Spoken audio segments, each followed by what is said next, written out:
Former President Donald Trump has had plenty to say since he was convicted of 34 counts of falsifying business records in his hush money trial in New York City. He's attacked the judge. He's attacked the case. He suggests that he should have never been charged. He's called the allegations rigged. And this is all in keeping with his deny everything strategy that he employed during the trial, and it has been his go-to approach in dealing with allegations of wrongdoing throughout his career. As far as the trial itself, it was very unfair. However, heading into his sentencing on July 11th, it's possible that this approach might not be the wisest course of action. And that's because judges like to see defendants who stand before them after a conviction express remorse or accept some sort of accountability and acknowledge some sort of wrongdoing. That's not Trump's style.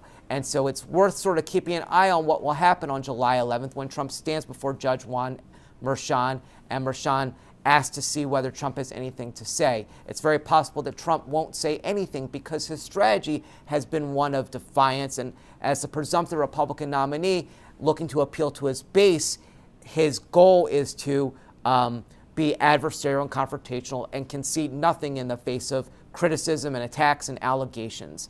And so on July 11th, we'll see whether the judge actually decides whether prison is merited. And one of the things that he may take into account is, in fact, whether Trump expresses any sort of remorse or contrition.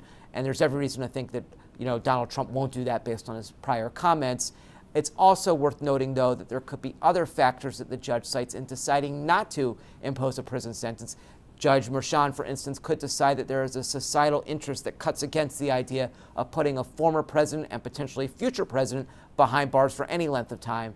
And so we could see him invoke that factor. So all of that makes this issue very much in flux as we head into July 11th.